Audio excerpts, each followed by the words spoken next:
주역 또는 이제 역경 같은 말이죠. 주역, 역경 같은 말인데 우리가 주역이나 역경에 대해서 보통 점치는 책으로 많이 아시는 경우가 많은 것 같아요. 점치는 책. 점치는 책 맞습니다. 그 다음에 유학의 최고 경전이라고 아시는 분도 많이 계시고, 그리고 비과학적인 미신이다 이렇게 생각하시는 분들도 계시고, 반대로 초자연적인 신비가 담겨 있는 어마어마한 책이다 이렇게 생각하시는 경우도 있고요. 마지막 두 개는 틀립니다. 그래서 주역은 일단 미신이 아니고, 왜냐하면 유학의 경전인데 미신이 아니고 동시에 유학의 경전이기 때문에 거기에는 초자연적인 신비는 없습니다. 우리 인간의 이성으로 이해할 수 있는 내용, 그러니까 우리의 건전한 상식에 비추어서 이해할 수 있는 내용이 담겨 있는 게 주역입니다. 다만 우리가 주역을 아직 100% 해석하지 못해요. 저도 여전히 해석 못하는 부분이 있고요. 그런데 그거는 아직 이게 이 한문으로 쓰여 있고 굉장히 오랜 옛날에 쓰여 있기 때문에 해석을 못하는 것이지, 해석을 못한다고 해서 거기 어떤 초자연적인 신비가 담겨 있는 것은 아닙니다. 그래서 그거는 두고두고 이제 우리 후손 인류의 후손들이 해석을 해야 되는 이 문제인 것이죠. 그래서 두 가지는 맞는 겁니다. 점치는 책이기도 하고 유학 최고의 경전이기도 하고. 그런데 또 이 다른 성격이 있는데 인문학입니다. 인문학에 대한 정의는 여러 가지가 있겠는데 동양에서는 문사철을 인문학이라고 많이 얘기해요. 문사철. 그래서 문학, 역사, 철학을 인문학이라고 얘기를 많이 하거든요. 근데 이제 이 문학, 역사, 철학이 시경, 서경, 역경이에요. 이게 사서삼경의 삼경이죠. 시경, 서경, 역경. 그래서 사서삼경의 삼경은 그냥 좋은 글을 세 가지 뽑아놓은 것이 아니고 문학, 역사, 철학을 각각 뽑아놓은 거예요. 그러니까 사람이 공부를 할 거라면 문학, 역사, 철학을 각각 알아야 된다라고 해서 뽑아놓은 책인 거죠. 시경, 서경, 역경이. 그중에 역경이 결국 철학책이에요. 그러니까 유학 최고의 경전이면서 철학 분야를 대표하는 책인 거죠. 그러면 이 흥미있는 거가 점치는 책인데 어떻게 또 경전이 됐을까? 이게 흥미있죠. 그리고 점치는 책 그 과정을 한번 좀 볼 필요가 있죠. 그래서 이 점치는 책이 역경이 되기까지, 이 부분은, 그러니까 제 생각엔 주역을 이해하기 어려운 분들이 이거를 아시면 이해하기가 좀 쉬워요. 이 역경이 어떻게 탄생했나 이 과정을 이해하시면 역경이란 책의 성격을 이해하실 수 있거든요.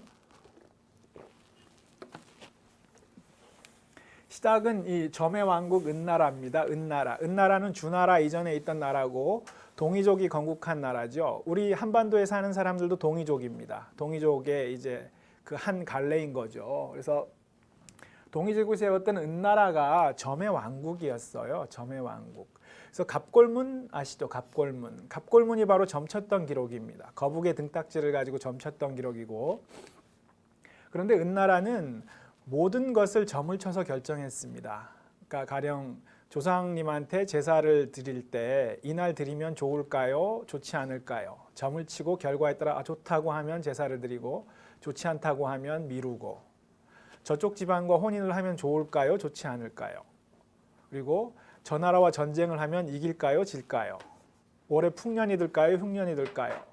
지금 전염병이 유행하는데 이 전염병을 우리가 물리칠 수 있을까요? 없을까요? 모든 것을 점을 쳤어요. 그래서 점의 왕국이라고 할 수 있죠.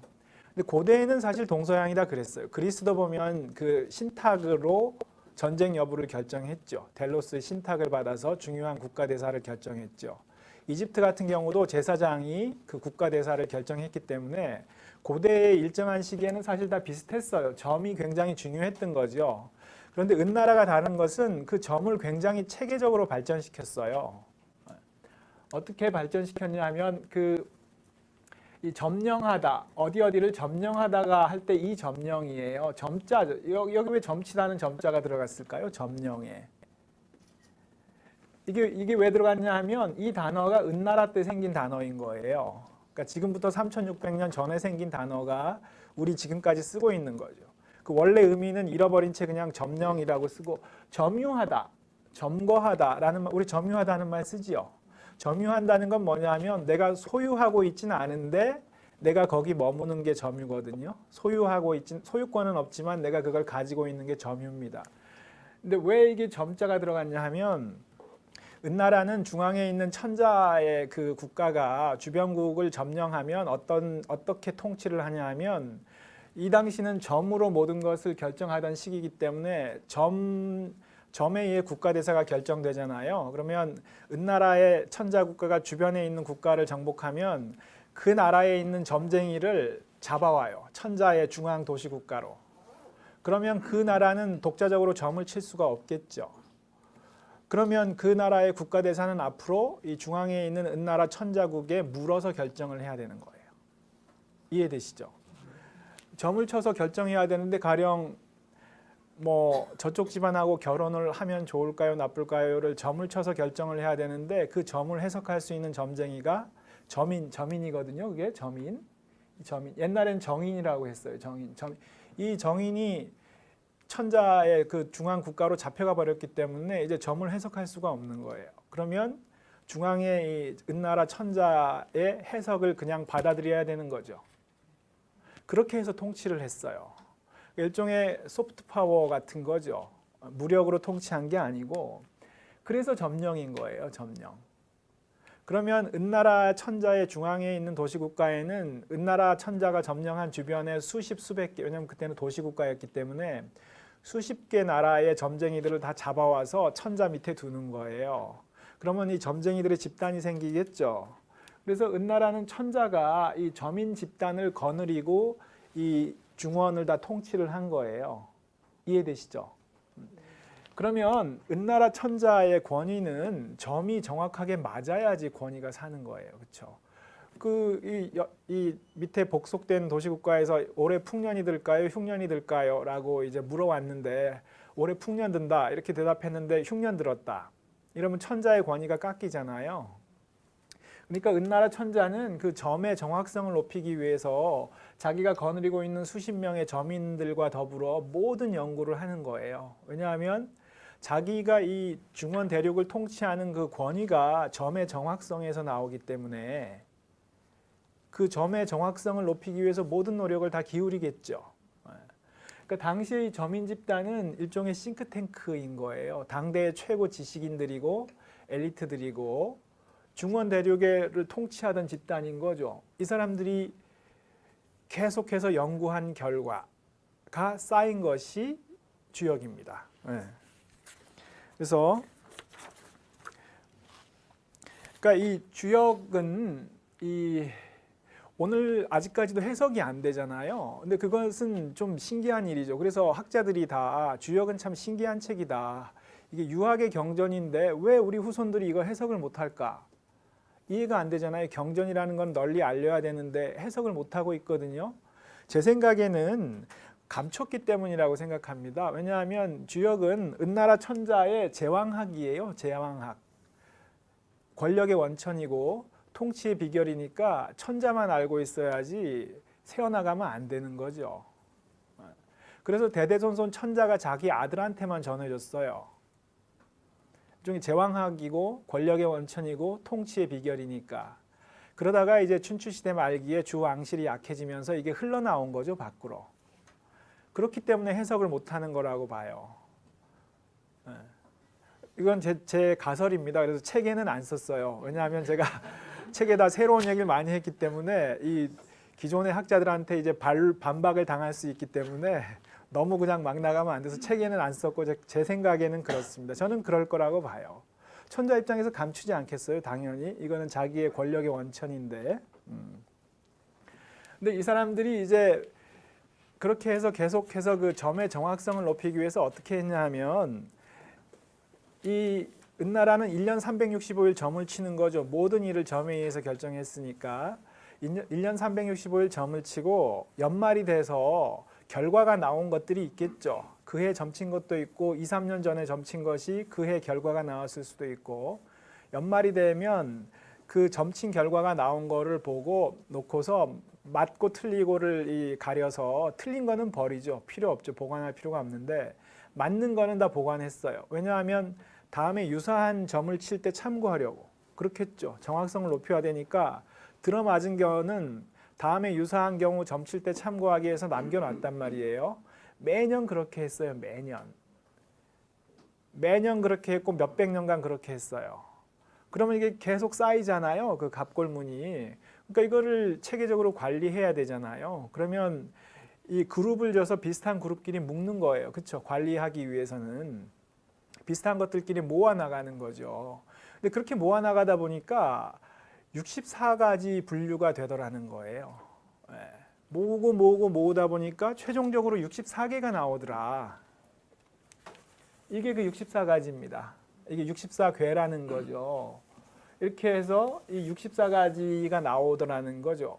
근데 재밌는 건 64가지 이외에는 없다는 거예요. 이거는 인간 세상에서 벌어지는 모든 일이에요. 왜냐하면 모든 일에 대해서 점을 쳤기 때문에. 그러면 이거는 우리가 이 세상을 살아나갈 때 겪을 수 있는 일이 굉장히 많은데 그거는 64가지라는 거예요. 이 은나라 이 사람들이 보기에 수백 년간 최종적으로는 3,000년 정도 데이터가 누적된 걸로 보이거든요. 은나라 전에 하나라도 이 역이 있어요. 하나라에 역이 있다는 것은 그 나라도 역시 마찬가지로 했다는 것이고 주나라도 계속 했거든요. 하상주 3대에 걸쳐서. 그리고 하나라가 있기 전에도 갑골문이 나와요. 갑골 점친 것이. 그러니까 그 기간을 따져보면 대략 3,000년 정도 계속됐거든요. 그러니까 이거는 인류가 3,000년간 노력을 해온 결과물이에요. 3,000년 동안. 가벼운 게 아니죠. 그렇죠? 3,000년 동안 해본 결과 64가지 외에는 없다는 거예요. 이건 재밌죠. 왜냐하면 내가 이 세상을 살면서 여러 가지 일을 겪을 텐데 그 어떤 일이든 이 64가지 분류 안에 들어갈 거라는 거예요. 구체적으로 어떤 경우들이 있나 볼게요. 이거 재밌는 건 이 주역은 쌍으로 묶여 있어요. 이렇게. 가령 수대송, 시련이 지나가길 참고 기다릴 것인가, 나서서 다툴 것인가. 송, 이거 소송이죠. 소송. 가령 어떤 시련이 내 앞에 왔어요. 그러면 선택의 갈림길이죠. 이거를 내가 나서서 적극적으로 싸울 것인가. 아니다. 지금 싸워봐도 득될 게 없다. 이거는 내가 꾹 참고 지나가길 기다려야 된다. 두 갈림길이잖아요. 주역은 이 갈림길로 구성되어 있어요. 이게 쌍으로 항상 묶여 있거든요. 그럼 64괴니까 갈림길로는 32가지 갈림길이죠. 이 얘기는 내가 이 세상을 살아나갈 때 여러분도 모든 분이 선택의 기로에 쓰셨던 적이 있을 거예요. 그렇죠? 그 선택의 기로가 32가지가 있다는 거예요. 그러면 현재 내가 놓여있는 이 선택의 기로 주역에 찾아보면 있어요. 그 안에. 내가 지금 어찌할 바를 모르겠는데 도대체 이거 왼쪽으로 가야 될지 오른쪽에 가야 될지 판단이 안 선다. 주역을 찾아보면 그 경우가 32가지 중에 하나예요. 있다는 거죠. 참고할 수 있겠죠. 그렇죠? 여기서 무슨 말을 하는가를 보면 이런 경우 많이 겪잖아요. 그렇죠? 시련을 닥쳤는데 부당하다. 이건 내가 나서서 싸우고 싶은데 싸워야 되나? 아니면 아니다. 득될 게 없다. 참고 그냥 지나가길 기다리자 할 수도 있는 것이고. 수대고 윗사람을 따르며 배울 것인가? 윗사람의 잘못을 바로잡을 것인가? 이런 선택이 있다는 거예요. 점인들이 보기에. 이런 것 있어요. 시련을 자기 성찰의 계기로 삼을 것인가? 반대로 이 위기를 시련을 규범 확립의 계기로 삼을 것인가? 있고. 한 가족이 되는 길이 있고 갈라서는 길이 있어요. 보면 한 가족이 될 때 어떻게 해야 되는가, 갈라설 때 어떻게 해야 되는가 나와요. 손익이 있습니다. 손실을 대할 때 어떻게 해야 되는가, 수익을 거두는 비결은 무엇인가. 이 인간들이 다 부딪히는 일상의 문제들이죠. 이게 몇천 년 전이나 지금이나 똑같다는 거예요. 읽어보면 지금 읽어도 역시 그냥 똑같아요. 사람이 몇천 년 동안 별로 달라지지 않았다는 거예요. 이거 권력의 비결도 나와요. 주역은 권력을 얻는 법이 두 가지가 있다고 얘기해요. 권력의 비결이 나오고 혁대정이 있어요. 혁은 혁신, 개혁, 혁명의 길이고 혁명을 할 것인가? 아니다. 반대로 전통을 회복해야 된다. 이럴 수 있잖아요. 전통이 망가진 게 문제지 지금 개혁을 할 때가 아니다. 이럴 수 있잖아요. 이 길도 있어요. 이렇게 구체적으로 있거든요. 그리고 이 각각이 결국 하나하나가 64궤인데 그것은 이 저민들이 보니까 모든 변화는 6단계라고 봤어요. 6단계라는 거예요. 관찰한 결과. 어떤 변화든지 6단계다. 그 얘기는 뭐냐 하면 소송을 할 때도 6단계고 윗사람을 따르며 배울 때도 6단계고 한 가족이 되는 길도 6단계라는 거거든요. 그러면 현재 나의 상태가 이게 길에서 몇 단계인가를 알면 좋겠죠. 그렇죠? 왜냐하면 내 상태를 볼 때 나는 지금 2단계다. 그러면 다음 3단계에 어떤 일이 일어날지 힌트가 있죠. 그러면 그 다음에 4단계에 어떤 일이 일어날지 힌트가 있는 거예요. 참고할 수 있잖아요. 그러니까 현재 내가 처한 상황이 어떤 상황이든 64개 중에 하나에 있고 그 각각의 길은 6단계로 진행이 된다는 거예요. 이 저민들이 보기에. 그러면 현재 내가 어떤 일을 겪든지 내가 겪는 이 일이 64가지 중에 어느 경우인가를 알고 그러면 거기 들어가면 6단계, 1단계에선 이런 일이 일어나고 2단계에선 이런 일이 일어나고 3단계에선 이런 일이 일어난다 쭉 있거든요. 그럼 그걸 보면 아 나는 지금 2단계구나. 아 나 지금 3단계구나. 어느 정도 감을 잡을 수 있어요. 그러면 그 다음 단계 어떤 일이 일어날지 미리 힌트를 얻을 수 있죠. 원래 만들기를 그렇게 만든 거예요. 은나라 천자가 자기가 점을 칠 때 다음에 어떤 결과가 나올지를 힌트를 알기 위해서 이걸 만든 거예요. 이거가 있으면 점칠 때 도움을 받을 수 있잖아요. 그렇죠? 그래서 주역은 점치는 책이 맞고요. 근데 그 내용이 범상치가 않아요. 그 내용이 단순하지 않단 말이에요. 그 내용이 철학의 경전으로 삼을 만큼 대단하다는 거죠. 그래서 유학의 경전 중에 철학을 대표하는 경전이 된 거예요. 그러면 이 은나라에서 발견한 이 주역이 원리가 뭔가 이 지식의 성격에 대해서 한번 생각해 볼 필요가 있을 것 같아요. 그러니까 초자연적인 신비는 제가 아니라고 말씀드렸죠. 그럼 도대체 뭔가 그거를 한번 보면 한번 이 문제를 내볼게요. 그 통나무가 너무 커서 반으로 나누면 좋겠어요. 불을 떼야 되는데 한 번에 넣기 너무 크니까 절반으로 나눠야 돼요. 그러면 도끼로 칠 때 가 쪽으로 치시겠어요? 나 쪽으로 치시겠어요? 가 쪽으로 치시겠다는 분 한번 손 들어 봐 주시고요. 예, 내리시고요. 나로 치겠다. 이게 나 방향으로 치겠다는 분. 예, 다행이네요. 왜냐하면 비이성적인 분은 여기 안 계신 거예요. 예. 왜냐하면 이 두 번째 대패질을 할 때 가 방향으로 하겠다는 것과 나 방향으로 하겠다는 거. 가 방향으로 하겠다는 분 한번 손 들어 봐 주시면. 예. 그다음에 나 방향으로 하겠다는 분. 이거는 꽤 되시네요. 나 방향은. 예. 이거는 그림이 아마 좀 부적절해서 그런데 이 나 방향은 표현하기를 이게 나뭇결의 반대 방향으로 하는 거예요. 예, 근데 이제 그림이 아마 좀 납득이 잘 안 되시는 것 같은데 이게 리예요, 리. 이치죠, 이치. 이치라고 할 때 리고 오늘날 이 앞에 진자가 많이 붙어요. 진리죠, 진리. 근데 사실 이건 동어 반복이에요. 이거는 현대인들이 불안하기 때문에 진을 갖다 붙였어요. 리 하나만으로 이치인데 더 강조하기 위해서 진짜를 갖다 붙였죠. 진리라고. 그래서 리라고 말하는 건 진리예요. 조선시대 때 뭐 리기 일원론, 이원론 얘기하는 리죠. 리. 진리를 얘기하는 거거든요. 오늘날로 베리타스, 트루스인데 리. 이게 이치죠. 이치.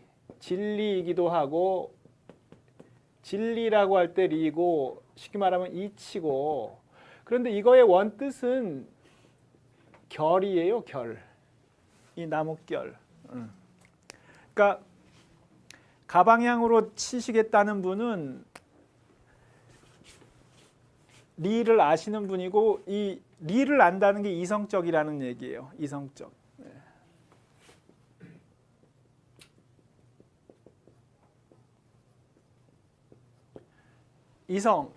이성이라는 거는 결국 결을 아는 것이 이성이죠. 그래서 여러분들이 이제 가로 치시겠다고 했으니까 여긴 다 이성적인 분들만 계신 거죠. 그래서 이게 그런데 이게 여기서 핵심은 뭐냐 하면 옛사람들이 보기에 이성이라는 거의 핵심은 결을 아는 거라고 봤어요. 결을 아는 것이 이성의 핵심이고 진리의 핵심이라는 거예요. 결을 아는가 모르는가. 그래서 장자에 보면 포정해우라는 고사가 나오는데 뭐냐 하면 포정이라는 아주 그 도인의 경지에 오른 그 이 소잡는 사람 뭐죠? 좀 깜빡하네. 그 소잡는 백정이죠, 백정. 소잡는 백정이 있었는데 이 사람은 도인의 경지에 오른 이 아주 달인인 거죠. 그래서 포정이 소를 잡을 때는 소의 그 몸에 있는 힘줄의 뼈의 결을 따라 칼을 집어넣고 소를 해체하기 때문에 소가 해체되면서도 아파하지를 않는다는 거예요. 결을 따라서 하기 때문에. 물론 좀 과장이 있죠. 그런데 이 포정해오 고사는 저는 핵심을 잘 잡았다고 봐요. 그 사람한테도 결이 있어요. 사람한테. 그리고 각자의 결이 달라요. 그러니까 여기 20대, 30대이신 분들 계신데 저는 이제 51살이니까 뭐 그렇게 나이 많은 건 아니지만 한 20-30년 더 살았으니까 그런 분들한테 제가 조언을 해드린다면 그걸 해드리고 싶은데 뭐냐 하면 사람이 달라요. 사람이. 남이 나하고 같지 않아요. 이건 뭐 나는 좋은 사람이고 나쁜 사람 뭐 이런 개념이 아니고 결이 달라요. 사람마다 결이 굉장히 다릅니다. 그래서 남이 나하고 같을 거라고 생각하면 안 돼요. 똑같은 일이 눈앞에서 벌어져도 내가 보는 거하고 다른 사람이 보는 게 달라요. 뭐 이거 똑같은 일, 뭐 이게 뻔히 똑같은 건데 라고 하지만 각자한테 물어보면 당신은 뭐를 봤습니까? 라고 물어보면 아주 놀랄 만큼 달라요. 본 게. 왜냐면 각자의 결이 다르기 때문에 자기 결에 따라 보는 거예요. 저는 그걸 좀 명심할 필요가 있다고 봐요. 사람이 굉장히 다르다. 그거는 타고난 결이 다른 거예요. 사람이. 근데 상당히 많은 분들이 끄덕끄덕 하셨어요. 동감이 되신다는 거죠. 그런데 그 옛사람들이 보기에는 사람만 결이 다른 게 아니고 일이죠. 일. 사라는 거는 사람의 일이에요. 사물이라고 할 때 사는 사람이 벌이는 여러 가지 일. 물은 이제 물이죠. 사물, 물건, 생물. 이게 사람의 일이거든요. 사람의 일에도 결이 있다는 거예요. 사리가 있다. 모든 인간이 하는 일에는 타고난 결이 있다는 거예요. 그래서 주역이 밝힌 게 뭐냐? 주역이 파악한 변화의 원리가 뭐냐?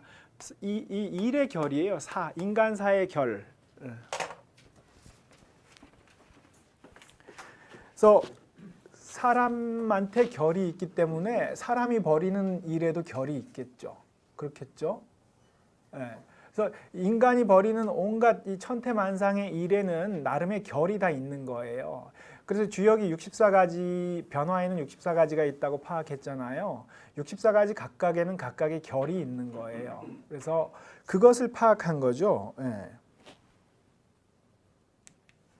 그래서 역경인데 역의 원리를 밝힌 경전이죠. 역이라는 거는 변화예요. 변화. 역의 원리를 밝힌 경전. 원리가 리 보이시죠? 리. 역의 원리라는 거는 결국 변화의 원리인데 변화의 결을 밝히셨다는 얘기죠. 여기죠. 변화의 원리를 밝힌 경전, 변화의 결을 밝힌 경전이고 이 영어로는 그래서 이 역경을 Book of Changes라고 씁니다. 변화에 대한 책.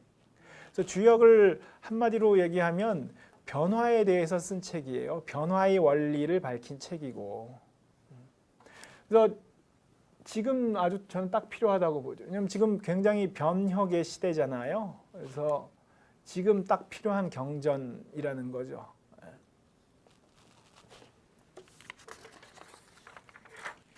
네, 그러면 그 어떤 주역의 성격을 말씀드렸어요. 이게 어떻게 해서 만들어졌고, 그러면 주역이 담고 있는 이 얘기가 도대체 뭐냐?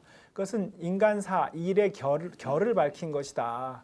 그 은나라의 최고 엘리트 집단, 지식인 집단들이 수백 년간 연구했고 앞뒤로 연구해서 3,000년 동안 인류의 옛사람들이 연구해서 밝힌 그 인간사의 결이죠. 네. 그러면 이제 이 어떤 총론 정도를 말씀드린 것이고, 그럼 구체적으로 한번 들어가서 볼게요. 우리가 어떤 것이 정말 좀 있는가 한번 좀 들어가서 보겠습니다.